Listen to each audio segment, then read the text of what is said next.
गुजरात चुनाव में कांग्रेस आरक्षण की गुगली में उलझती हुई नजर आ रही है। अल्पेश, जिग्नेश और हार्दिक की जो तिकड़ी कांग्रेस के लिए संजीवनी बन रही थी, अब वही परेशानी का सबब भी बन रही है।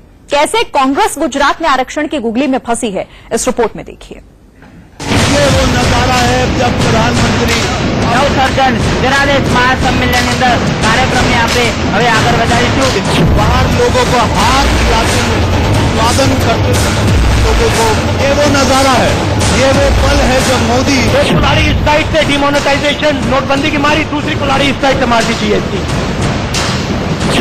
गुजरात विधानसभा चुनाव कांग्रेस और बीजेपी के लिए साख का सवाल बन चुका है। बीजेपी मोदी और अमित शाह के पूते अपने सपने का वनवास खत्म करना चाहती है। अल्पेश, जिग्नेश और हार्दिक की तिकड़ी के सहारे कांग्रेस गुजरात की गति का राह नापने का लक्ष्य लेकर चल रही थी, लेकिन अब उस राह में एक बड़ी मुसीबत आ खड़ी हुई है। असल में इस मुसीबत की वजह है हार्दिक और अल्पेश के बयान। सबसे पहले हार्दिक के ट्वीट को देखिए। 3 नवंबर 2017 तक कांग्रेस पाटीदार को संवैधानिक आरक्षण कैसे देगी, इस मुद्दे पर अपना स्टैंड क्लियर कर दे, नहीं तो अमित शाह जैसा मामला सूरत में होगा। दूसरी ओर अल्पेश ठाकुर ने भी ये साफ कर दिया है कि वो 27% OBC आरक्षण में से पटेलों को कुछ नहीं देंगे। अल्पेश ठाकुर 27% OBC आरक्षण में से पटेलों को कुछ नहीं देना चाहते हैं, लेकिन अगर कांग्रेस पाटीदारों को इस OBC कैटेगरी में शामिल करती है, इसका मतलब OBC की नाराजगी होगा। दरअसल OBC कांग्रेस का परंपरागत वोटर बेस रहा है। ऐसे में अपने मूल वोटरों को नाराज करके इसी कैटेगरी के अंदर पाटीदारों को आरक्षण देना उसके लिए गले की फांस बन गया है। यूँ तो गुजरात में पाटीदार नेता हार्दिक पटेल और कांग्रेस के बीच डील पक्की मारी जा रही है। इंडिया न्यूज से एक्सक्लूसिव बातचीत में हार्दिक पटेल ने इस बात का इशारा किया था। तो यही सवाल कि क्या चोर कांग्रेस आप बोल रहे हैं, आप उसके साथ जाएंगे? कोई आदमी 10 साल से क्रिकेट नहीं खेला होता तो मतलब उसे बैट पकड़ने में थोड़ी दिक्कत रहेगी। 25 साल से चोरी नहीं की गुजरात में, मतलब वो चोरी करना भूल गया होगा। बेनिफिट ऑफ डाउट दे दिया आपने कांग्रेस को?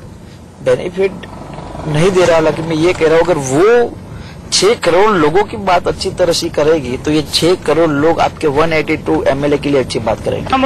राहुल गांधी 3 नवंबर को गुजरात आ रहे हैं। हार्दिक पहले ही साफ कर चुके हैं कि जैसे ही कांग्रेस पाटीदारों के रिजर्वेशन का ब्लूप्रिंट सामने रखेगी, वो कांग्रेस को सपोर्ट का ऐलान कर देंगे। इस मुद्दे पर हार्दिक पटेल की गुजरात के कांग्रेस प्रभारी अशोक गहलोत से मुलाकात भी हो चुकी है। अशोक गहलोत से मिले, वो पूछे डील क्या हुई, आप बताएं। हमारी डील यही हुई है और खोलकर बोलते हैं कि हमें आरक्षण चाहिए, उसमें आप क्या कर सकते हो। उन्होंने कहा कि हमने पूरा विचार कर रखा है, संवैधानिक तौर पर कैसे मिल सकता है, उस पर कानूनी प्रक्रिया क्या हो सकती है। बस उस मुद्दे पर उन लोगों की जो बातचीत उनके जो लॉयर वगैरह से हो रही है कानूनी प्रक्रिया में, वो बातचीत कर रहे हैं। अगली 2 या 3 तारीख को मैं राहुल गांधी से मिल रहा हूँ, इस मुद्दे पर क्लियरिफिकेशन हो जाएगा। चमकती हुई एक नई कांग्रेस भले ही हार्दिक पटेल को पाटीदारों के रिजर्वेशन पर आश्वासन दे रही है, लेकिन बड़ा सवाल ये है कि वो ये रिजर्वेशन देगी कैसे, क्योंकि सुप्रीम कोर्ट की गाइडलाइंस है कि 50% से अधिक आरक्षण नहीं होना चाहिए। गुजरात में पहले से 49.5% आरक्षण लागू है। ऐसे में पाटीदारों को OBC में शामिल करना पड़ेगा, लेकिन पाटीदारों के आने से OBC की नाराजगी तय।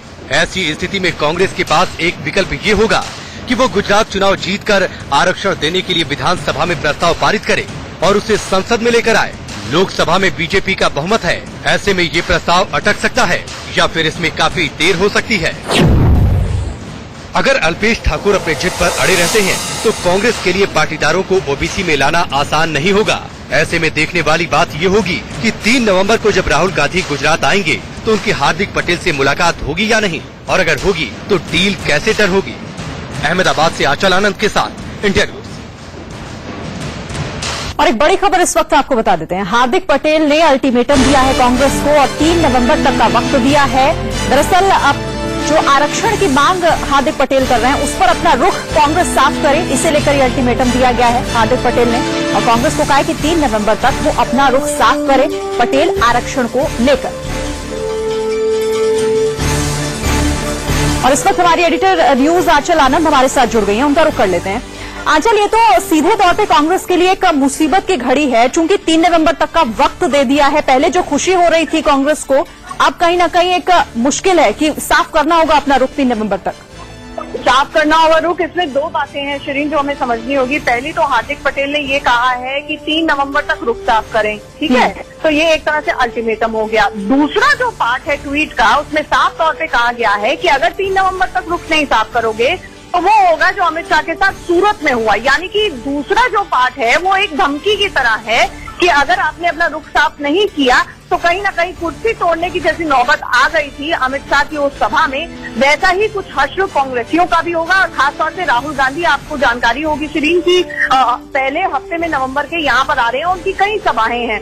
तो हमने इसके ऊपर साफ तौर पर कांग्रेस का भी रिएक्शन लेने की कोशिश की। हालांकि कांग्रेस इसको बड़ी टोन डाउन कर रही है। लगातार हार्दिक पटेल उकसावे वाले भाषण कांग्रेस पर भी देते आए हैं, क्योंकि उनका यही कहना है कि मैं सिर्फ पाटीदारों के लिए बोलता हूँ, चाहे बीजेपी अगर महाचोर है तो कांग्रेस चोर है।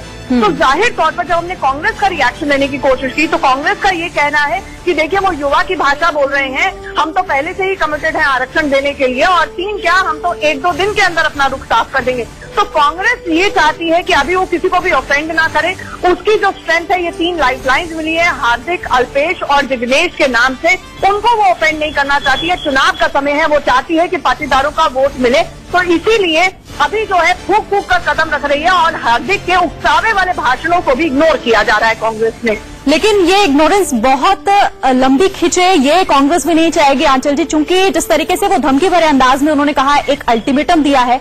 अब कांग्रेस को जल्द ही ये रुख साफ करना होगा, 2-3 दिन की बात जरूर कर रही है, लेकिन आखिर ये स्थिति वो सुलझाएगी कैसे इस सिचुएशन को? देखिए ये बहुत मुश्किल है, क्योंकि अल्पेश ठाकुर पहले से ही कांग्रेस में जाके मिल चुके हैं। अब अल्पेश ठाकुर जो है वो ओबीसी को रिप्रेजेंट करते हैं। 146 समुदाय ऐसे हैं जो ओबीसी कैटेगरीज में आते हैं, जिन पर अल्पेश ठाकुर की पकड़ है। शुरुआत में पाटीदार आंदोलन जब शुरू हुआ था, वो 27% ओबीसी आरक्षण में आरक्षण मांग रहे थे एजुकेशन के लिए और जॉब के लिए। अब वही और ओबीसी 27% आरक्षण जिसको अल्पेश ठाकुर रिप्रेजेंट करते हैं, जो कांग्रेस में शामिल हो चुके हैं और जो कांग्रेस का कोर वोटर बेस है, अगर उसके अंदर से हार्दिक पटेल और पाटीदारों के लिए आरक्षण जो है वो इंक्लूड किया जाता है या कार्व आउट किया जाता है, तो जाहिर तौर पर कांग्रेस का जो वो वोटर बेस है वो भी ऑफेंड होता है। और पटेल, ऐसा नहीं है कि सारे के सारे पाटीदार जो हैं वो पूरी तरह से हार्दिक पटेल के साथ है। तो कहीं ऐसा ना हो जिस तरह अंग्रेजी में कहा जाता है ना, 1 in the hand is better than 2 in the bush। तो दोनों हाथ में लड्डू रखने के चक्कर में हाथ में उसके कुछ भी ना रहे, तो वैसी भी स्थिति कांग्रेस की नहीं होनी चाहिए। इसीलिए अभी बड़ा सोच विचार के सारी चीजें इग्नोर करके संयम बरत के कांग्रेस रिएक्ट करती फिर रही है। लेकिन कॉन्क्रीट तौर पर देखा जाए तो वो भी ये जानती है कि आरक्षण देना बहुत मुश्किल है। बिल्कुल, चलिए बहुत शुक्रिया आपका आंचल आनंद जी हमारे साथ ये सारी जानकारी साझा करने के लिए। तो तिकड़ी के सहारे गुजरात फतह का जो सपना संजोए कांग्रेस आगे बढ़ रही है, कहीं ना कहीं अब वो भी मुश्किलों में फंसती दिख रही है, क्योंकि 3 नवंबर तक का अल्टीमेटम जो है वो दिया है कांग्रेस को हार्दिक पटेल ने, और साफ कर दिया है कि आप अपना रुख पहले साफ करिए, आगे की चीजें बाद में देखी जाएंगी। अब देखना होगा कि कांग्रेस का अगला कदम क्या होता है इस पर।